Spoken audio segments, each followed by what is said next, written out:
All right. Reptiles. So, last class we have been talking about our reptiles. Pardon my, I actually don't even want to do that. Let's go this way. There we go. So, we have been talking, because it's not really doing it this way for me either. I hate flipping around on you guys. There it is. That's what I want. It's got lag on me, so please excuse it. We have been talking and working our way largely through class Reptilia itself, remember. And so specifically looking at how each of our orders, right, these subgroups within the larger class Reptilia itself were unique. So what makes each of these subgroups, right? So we started by talking about our turtles, right? Our turtles and tortoises, right? And so we looked at each superfamily, right, from marine to edible to angry, okay? And we looked at, well, what makes these guys special, and largely, of course, talked about the shell, was what sets them apart, right? And how their bones, their ribs, and their spine is fused to their shell, how that's certainly going to affect them, gives them extra defense with the scutes, but it's also going to affect their respiration, right? Because they can't do their negative pressure breathing in the same way that we can. Then we looked at our lepidopsaurs, which fundamentally are going to be our squamates. This is where we just started to finish up at the end of class Monday. I don't even know what day of the week it is. So remember, these are our snakes and lizards. Okay, so largely these had also several similar identifying features.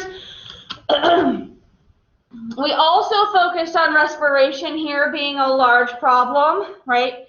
Why was respiration such a major problem with our squamates?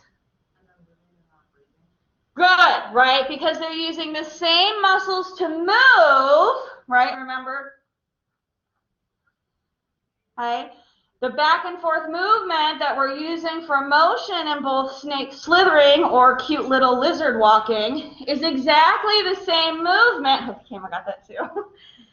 Is exactly the same movement, these ribs, our intercostals, that we use for negative pressure breathing. So they use them for both, which means we can't run and breathe, right? So we're holding our breath while we're running. Little bit problematic. Okay, at the very end of class then, we had just finished talking about eating, right, and prey consumption. Okay, and we wanted to reinforce, remember, that while we have seen as a general amniote synapomorphy, right, shared characteristic, overall improvement in predatory behavior and consumption. We talked about things like the increased musculature in the jaw, right, so have better bite force. And so here in our squamates, right, we are better eaters, right? So we know, right, snakes can unhinge their jaws. We can basically eat things that are much larger than our face, something we started to see in our amphibians as well. Remember, we don't chew. Okay, chewing is not a thing and will not be a thing till we get to mammals. Okay, so we still have the problem of we don't want something kicking us in the face when we eat it. Okay, so we still have to worry about immobilizing our prey. Right, this is something we talked a lot about at fishes. Okay, how do we stop the prey from fighting back when we're eating it? Feels like not fun. I don't want to get kicked in the face. I don't want to get kicked in the throat. So we talked about at the very end of class, what are some techniques we can use, okay, to make sure the prey literally doesn't kick our teeth out. So particularly with snakes, right, we have several different techniques we can use, right, that range from constrictions. So if I'm a very large snake, I'm going to leave that on my screen. Okay, we classically think of this as like a boa constrictor, right? But anything that's rather large in musculature, right, we can just grab and squeeze, okay? This often can kill, but most of the time it's just going to subdue or make your prey pass out, right? We just need it quiet while we go to subdue and eat it, okay? Or famously, right, we know that some snakes and some lizards have venom, okay? And venom is just an injection that we can put into the prey to quietly lay down so I can eat you, okay? Venom, remember, does come in two forms. This is what we talked about at the very end of class. Okay, neurotoxic venom, okay, is venom that shuts down or numbs your nervous system.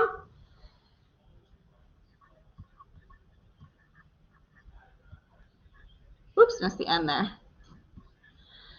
Okay, this matters because in addition to not being able to feel things, right, your nervous system controls your heart and your lungs. Right, so ultimately, with a good dose of this, a really strong dose of this, you just stop breathing.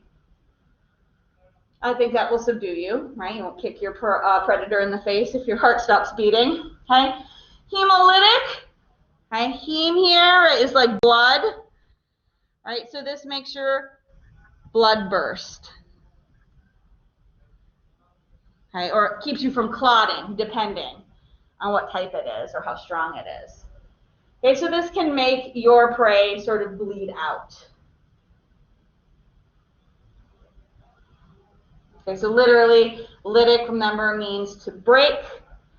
Right, so we're breaking blood cells here. So neither of which are particularly pretty, but remember our goal is shh, lay down so I can eat you. Okay, this I think is where we left off on Monday, okay? And also is going to finish up our conversation on squamates themselves. That's a second order down. So before we basically hop over and finish up our reptiles, do we have any questions about anything that we've talked about to this point?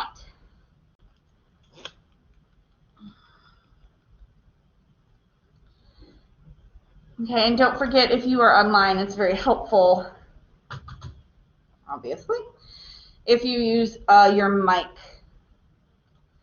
since I can't usually see the chat screen, and it's just me.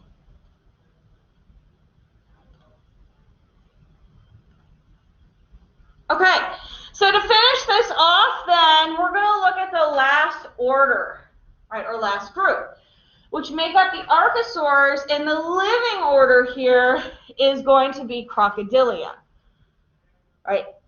Notably easy to remember because this is basically just our alligators and crocodiles, as well as some other less populous groups. Now, the broader group, archosaurs, is also going to include our class Aves. So this is going to make a nice segue for us to start talking about birds, and would also include some extinct animals, specifically the order Dinosauria. So what we're going to do is use this group to make a nice linchpin to talk about, well, these are crocodiles, okay? And this is where the fall of the reptiles comes from, and where the rise of the birds comes from, right? Because we've been really talking about geological history, right? So we talked about things like the Denovian period, right, where fish is really popular. And when did we see that movement to land? And so now we're going to see when did that shift from reptiles to birds come into play. But first we're going to start here. I get used to this. All right, with our crocodilians, we have one reptile order left to look at.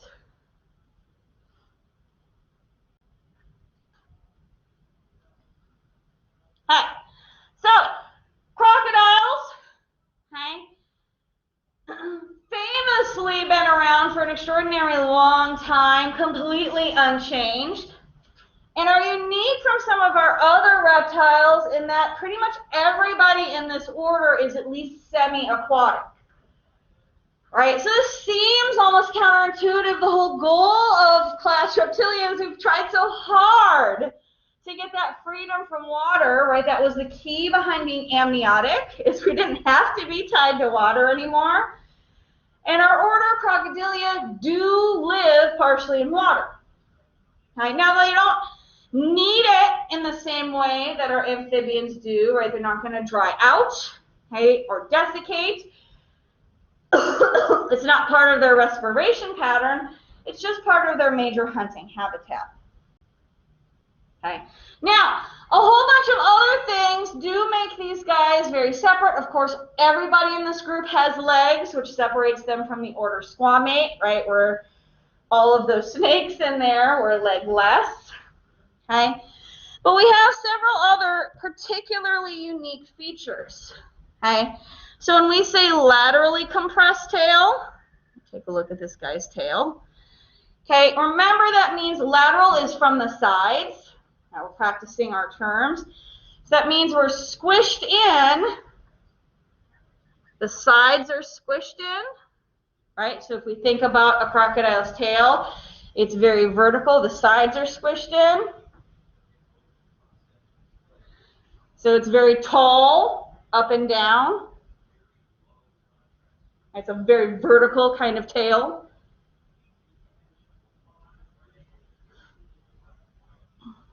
Okay. We also can imagine with this dermal bony armor. Okay, remember, dermal, right, is a layer of tissue. So we talked about this a lot when we talked about sharks. Remember, our placoid scales were also dermal.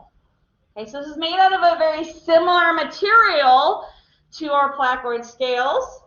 Okay, not tooth-like necessarily, but out of the same base tissue. Okay, also very dense, also very thick. Okay, not necessarily skewed, so we're not a turtle shell, right? But much denser and thicker than snake skin is. Okay, we also see this piece. Okay, now we referenced this idea a little bit when we talked about frogs, right, or toads and amphibians and all of that business. The idea of being able to have their eyes, remember we talked about frogs, they had their eyes partly above water, so they could sit and hunt in the water and still see what was going on above the water. And that made most amphibians significantly better hunters. Here with crocodiles, right, we've elevated the game. Okay, so when we have our nostrils as well above the water,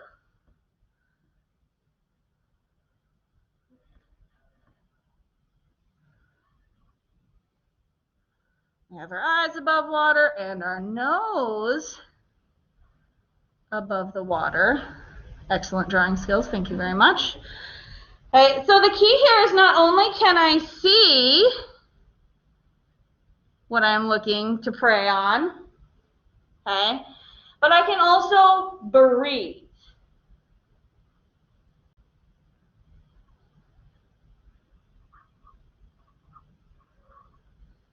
So this is what makes crocodiles extremely effective, right? 95% of my body is hidden or can be hidden at any given time. Okay, but only my eyes and nose need to be sticking out. So I can stay quiet and hidden for a very long time. Okay, days if need be. I can sleep like this if need be until some unsuspecting animal sits on me or walks by me or tries to cross my river. Mwah ha ha ha. Right, then they become dinner.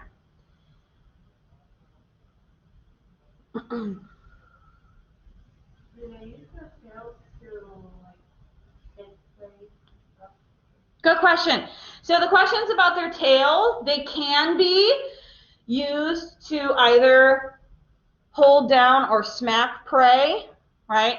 Remember, most of the time we're still not chewing, okay? Alligators and crocodiles can tear flesh off of prey because they do eat prey that's bigger than them. We're not going to chew prey. So 90% of the time we're going to drown them. And so that's either going to be done from holding them under the water or smacking them under the water.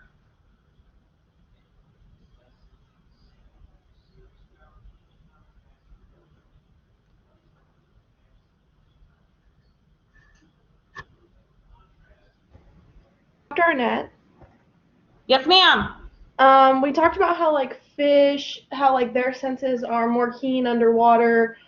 Are alligators and crocodiles and stuff like that, are they like okay with their senses on water and land, or like one or the other better, or how does that work? Great question.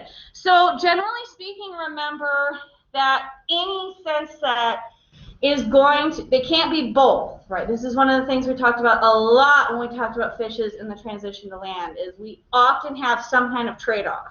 It's going to work really good on land, or it's going to work really good underwater. And crocodiles do still have that problem.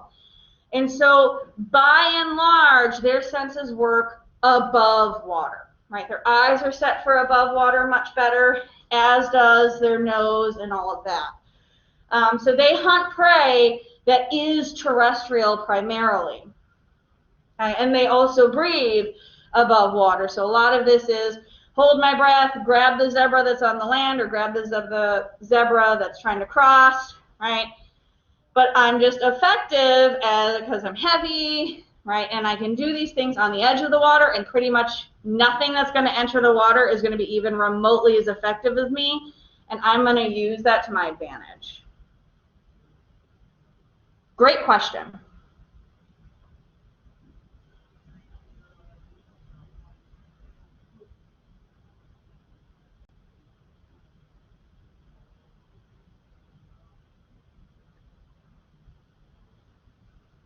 Okay, so other things about our crocodiles. So they're still ectothermic. That's not unique, right? All of our reptiles have been ectothermic, but we want to keep this in mind as we go, okay? We do see the advent of the 4-chamber heart. That is new, right? Everyone else before now, right? Our fishes had a 2-chamber heart. Right, our reptiles and amphibians had 3-chamber hearts, except our crocodiles. Right, so our crocodiles and everybody going forward, so archosaurs, have 4-chamber hearts.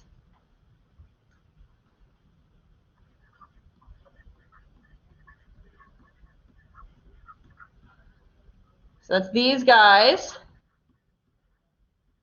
Right, aves will have them. Okay, and obviously we have them. Okay, so having a 4-chamber heart is special for the crocodile.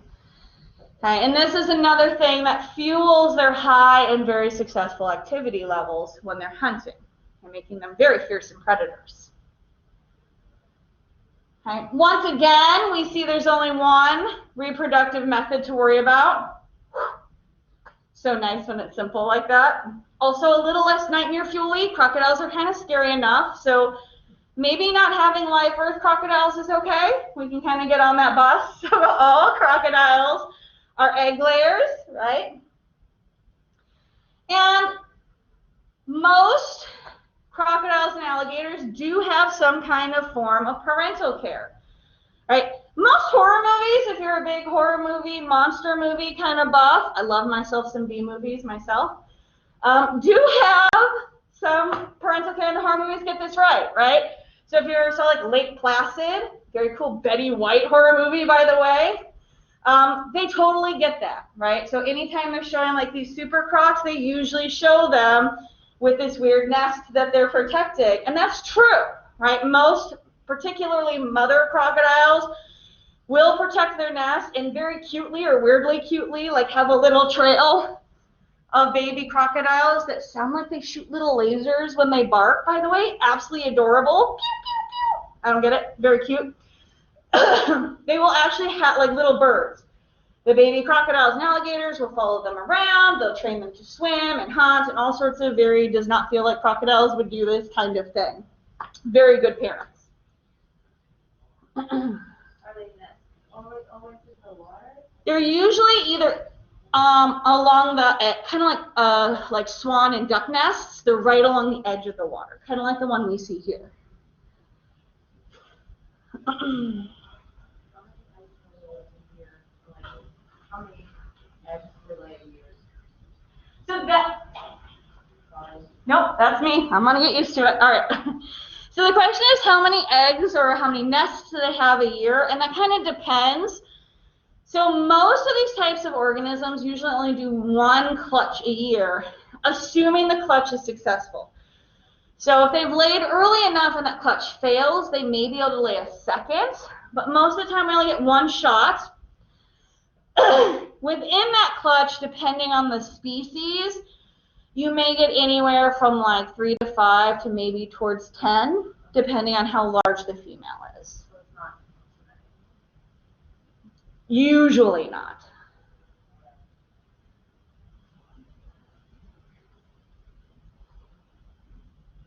All right, great questions, everybody. Anything, I want to say, yeah, anything crocodile or reptile based before we kill off our reptiles?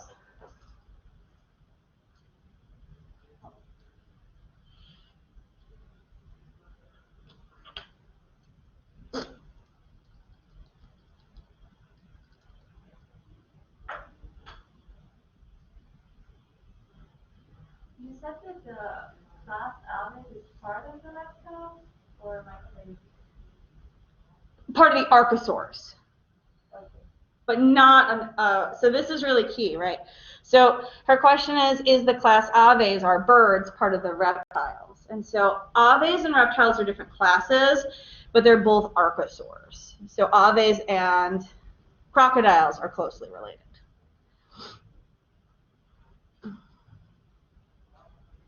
I wasn't so confused when you said it earlier. It's a very good clarification.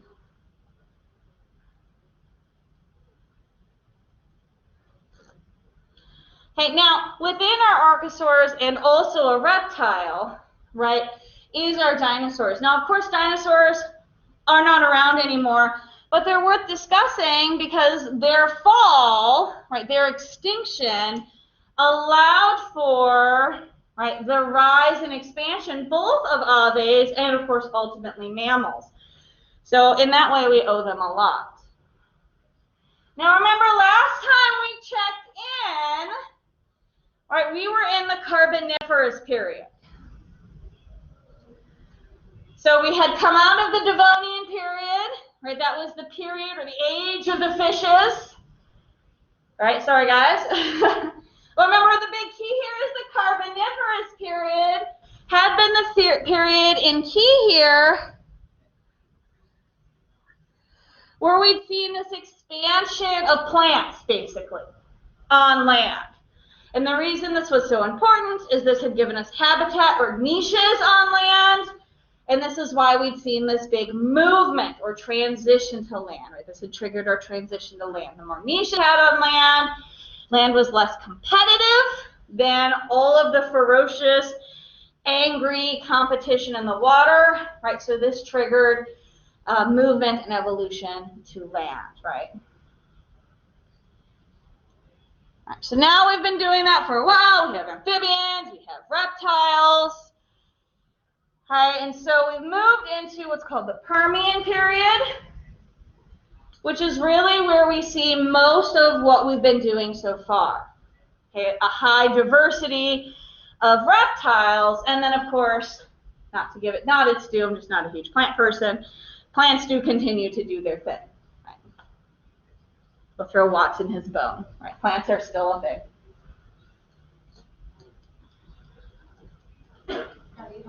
With Dr. J about soils. You can't avoid Dr. J in talking about soil. That's so special. He makes you fall in love with soil.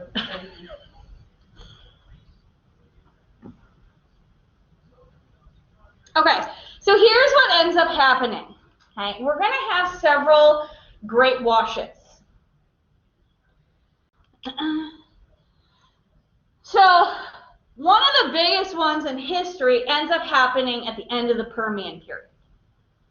Okay, where at this point in time we just have fundamentally big lizards, right? If you've ever seen the Land Before Time series, right, just like the big sailback kind of hissy sorts of things.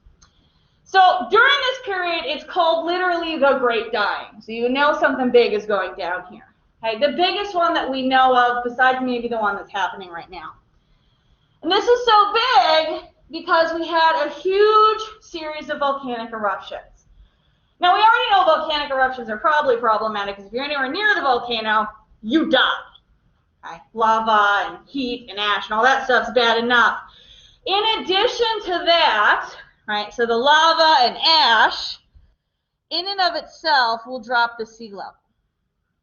Right, because we're filling up land. The volcano itself is going to drop water. With that as well, when you get volcanic eruptions, within the ash is a whole bunch of gas that comes out, which is largely things like carbon dioxide and methane, which is generally bad to breathe. Okay? So this ends up being such a big deal because it's a double whammy. Okay? The last ones we looked at were really targeted, right? You were at a disadvantage if, okay? This was really all across the board. You were kind of screwed if you were alive, sort of situation. So because the sea level dropped, right, and there was less habitat in general, okay, sucked if you lived in the sea, right? There was nowhere to live, there was nothing to eat. A lot, right? A lot of our water species died, okay? Equal opportunity deaths. Same thing if you lived on land. Okay, because of all that gas in the air, okay, you breathe a gas, it's poisonous, you're going to die. So ultimately what we see here is pretty much well over 50% of every group of animal is toast. Okay, so remember the last time we saw a big stage wipe, okay, before really it was in that Devonian era, where we saw those jawless fishes really take a hit. What ends up happening?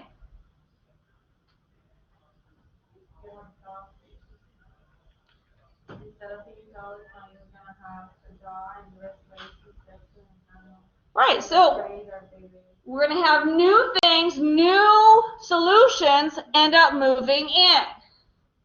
And that's exactly what ends up happening. So we have blank slates, basically. Okay? After the corpses go. Right? We have all these open habitats, open niches. Okay, so in these open niches then, in these open habitats, okay, new animals are able to move in. Okay, so instead of giant, angry, hissy lizards, because we're really focused on the terrestrial parts, that's the part we're going to focus on, we can get new animals moving in. Okay, some of which we're familiar with. We get new giant lizards, specifically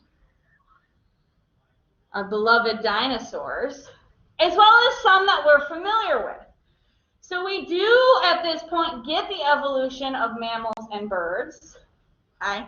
But they are not top of the food chain.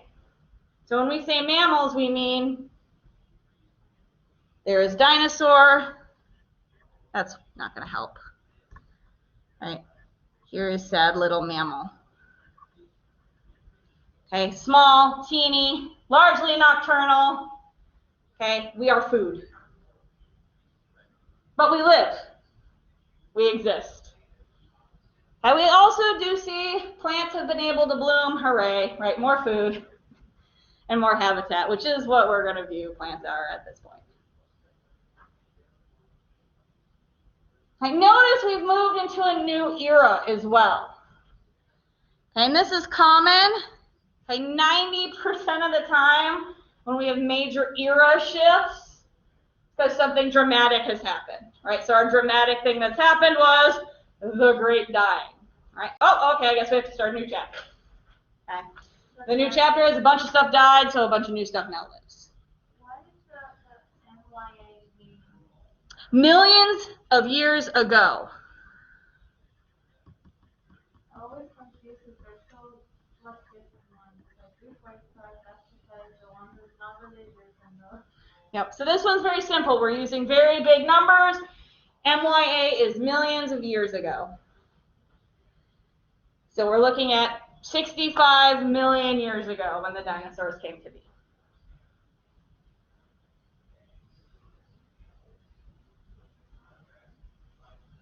Long before we have to worry about any of this religious or non-religious date usage. No people were around, period. Just angry lizards. And very small rat-like animals.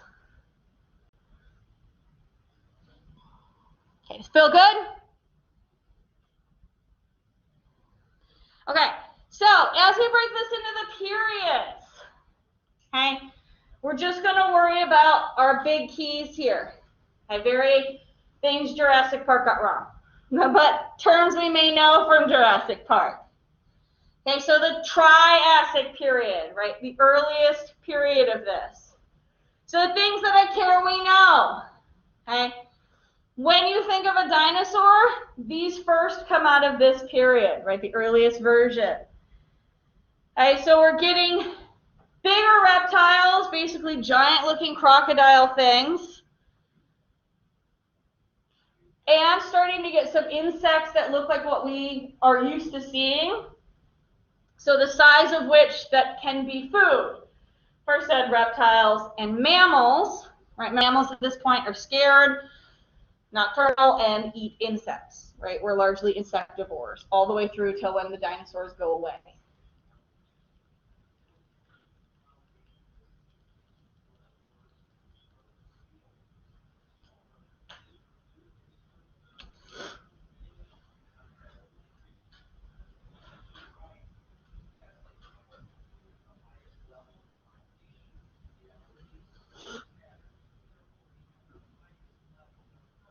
And so what we're going to see here overall is a big trend of reptiles get bigger, reptiles are going to dominate, reptiles stop dominating, and then horrifically die.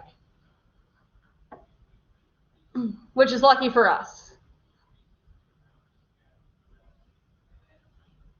Okay, so big take home in the Triassic period, okay, reptiles get bigger and we get what we would recognize now as a dinosaur.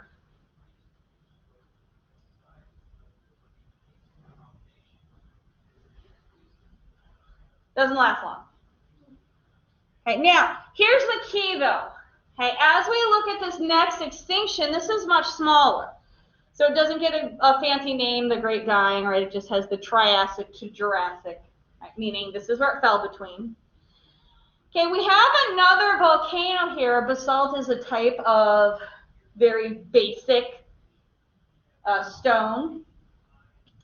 And so what we end up losing is much less, right? We end up salting the seas a little bit with a little bit of poison, but a much smaller amount is lost. Not that 34% is something to cough at, but compared to 90%, I don't know, seems much more attainable on a scale of things dying, which sounds bad.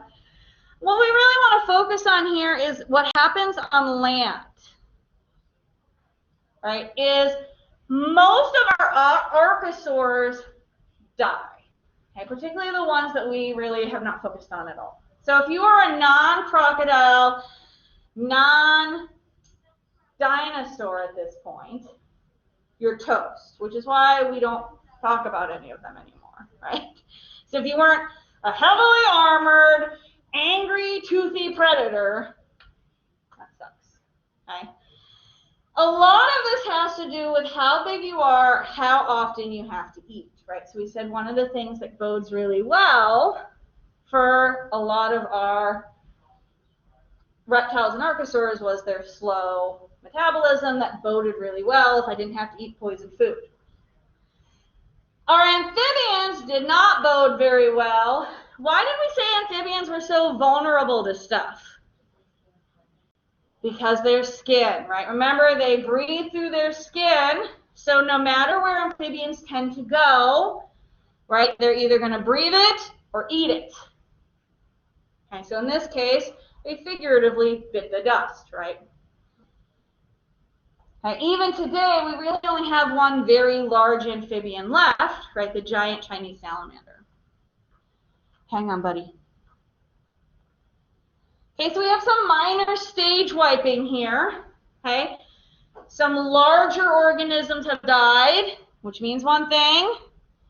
We now have habitat for large things to step in. And that's exactly what we see as we shift into the Jurassic period, from the Triassic period.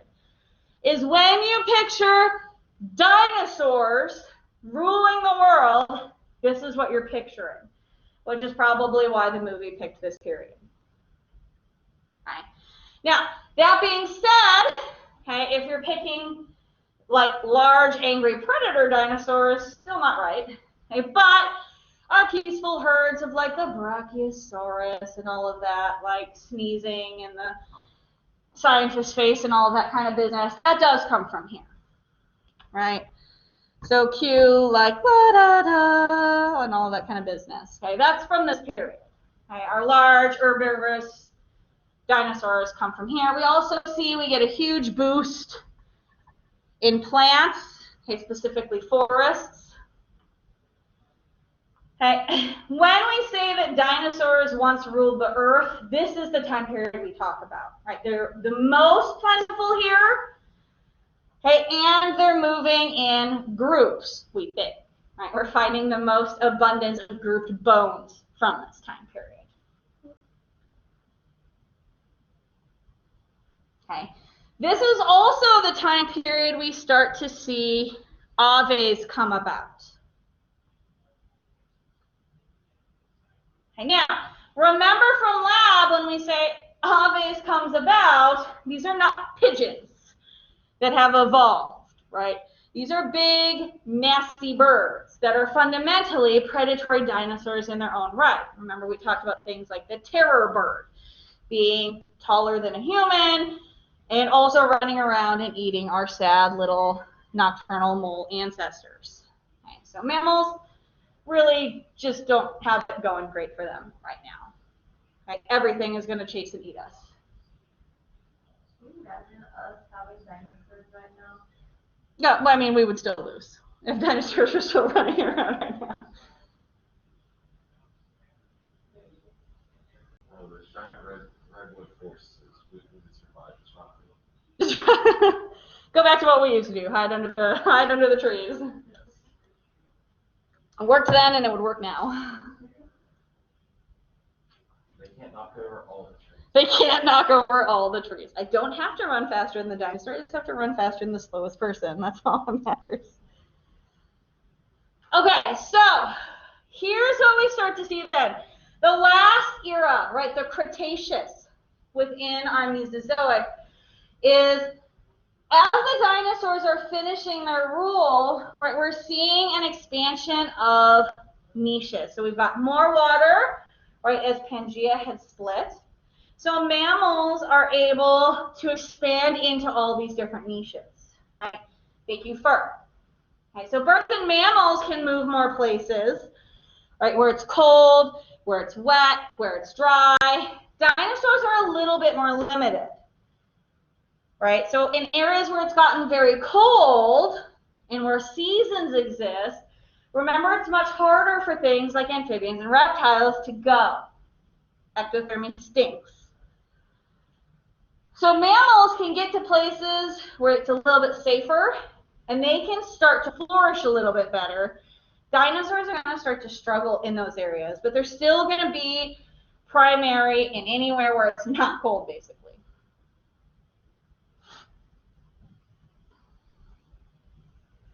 And also yay plants. Hey, plants are important, right? They are the habitats. They're just not the core of our story. So we just kind of want to keep it in the background. Not that I want to bias against plants.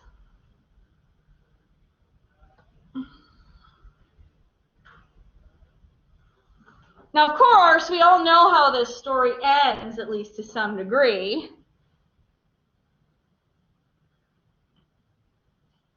Bye-bye, dinosaurs. All right, so there are several moving parts, right, to what ends up happening here. We already saw that dinosaurs were having some trouble, but of course, in the end,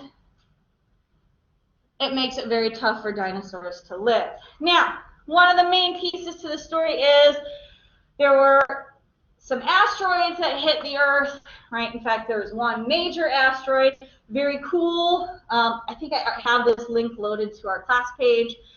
You can see the crater where this particular very huge asteroid hit in Mexico, which caused a change to the climate. In part because of its entry, in part because of the dust it kicked up. And so the big key here is when you're very, very big, you have really big needs. In particular, about how big your range, right, your territory has to be to get food. Okay, this is most important when you're a big predator. Right, like think about a lion even now. Those are fairly small, right, compared to how large our reptile predators were. And our lions now are struggling because they need to have such a large territory, right, in order to be able to eat enough antelope or whatever in order to stay alive and serve their pack. This problem was so significantly larger for something the size of like a T-Rex or an Allosaurus. Their territories had to be absolutely enormous in order to be able to feed themselves.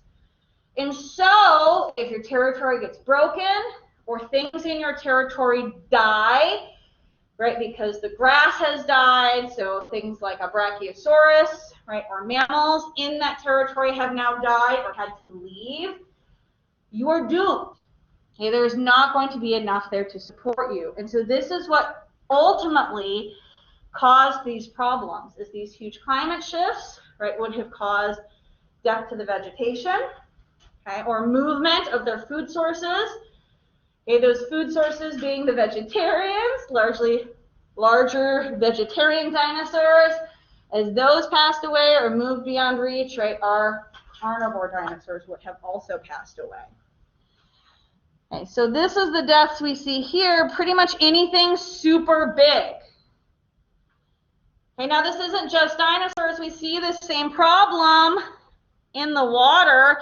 Really large water megafauna also pass away for the same reason. Okay, not being able to find and sustain food just becomes hugely problematic. Did Pangea already happen when this extinction number 5 started? Say again? Pangea already started? Pangea had already, yeah. So where we saw the expansion of ecology was from Pangea splitting.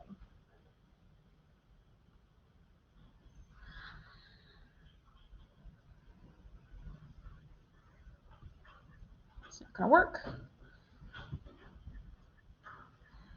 Okay, see, some of you already saw that my Socrative is up.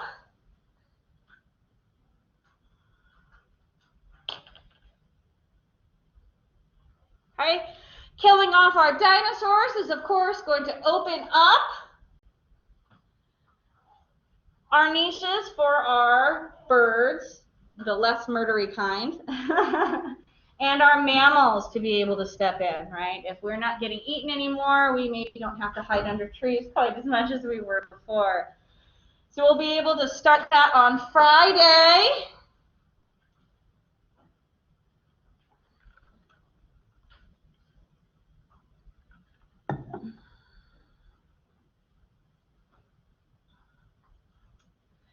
Once you have completed your Socrative, wow, there's just like none of us. I guess my back 2 rows can go. Please have a wonderful day and enjoy the sunshine.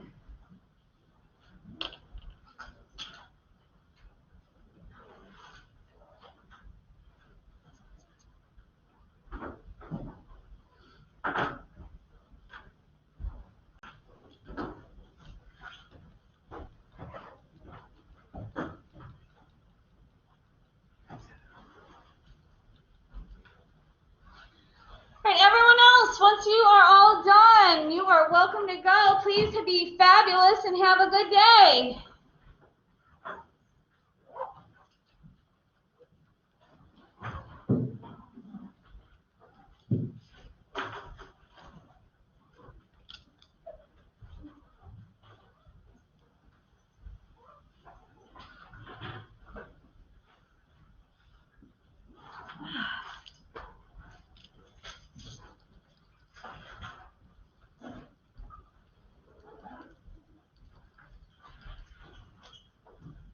Bye.